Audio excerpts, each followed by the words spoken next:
Well, for years now, bees have been in trouble around the world thanks to disease and other issues. A few people are trying to boost the bee population by keeping backyard hives, but some of them are getting stung by local regulations, as CBS News correspondent John Blackstone reports. Out and they collect. Nicole Perullo has 3 kids, so you might think the last thing she wants in her backyard is a beehive. But bees, she has. It's about the environment, and I'm trying to teach my children about how important honeybees are to our food supply. Bees pollinate the blossoms that produce about 1/3 of the food we eat. Can I hold one? But in her town, just north of San Francisco, it's illegal to keep a beehive. The woman who lives next door filed a complaint over Perullo's bees.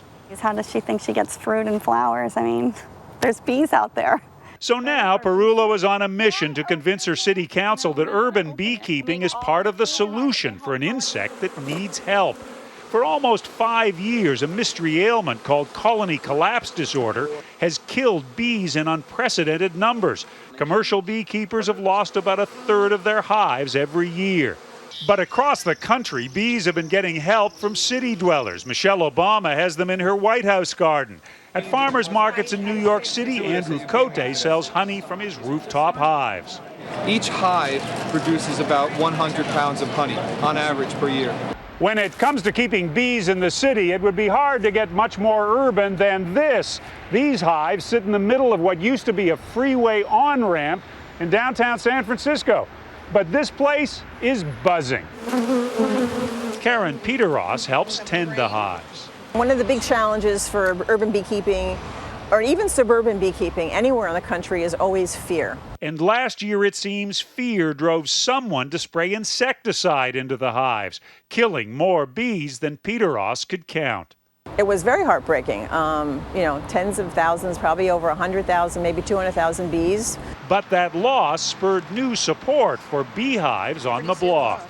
In this neighborhood, at least, I think a lot of people appreciate the fact that bees are here and they do make our city a nicer place to live. At the Randall Museum in San Francisco, Nancy Ellis teaches about honeybees by providing a view into a hive. She also has good advice for new beekeepers with nervous neighbors.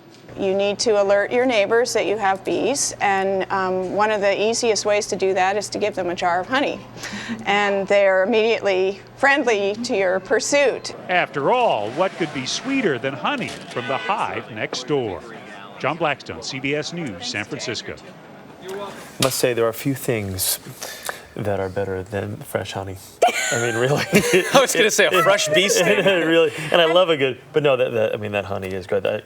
Yeah. It would still be a tough sell for some people who are either allergic to bees or just can't stand them. Yeah. But it's, I found out the hard way that I am allergic to bees. Oh, really? Yes. I'll never forget that first bee sting, too. It was the first and hopefully the last. Yeah, gotta be good. You got them, right? Yeah, my wife has. They always harvested the honey and got the beehives back at the place. Well, in bring them in, Pennsylvania, dude. So it was always I mean, fun. the honey, not the bees. You're right. The fresh honey, nothing like it.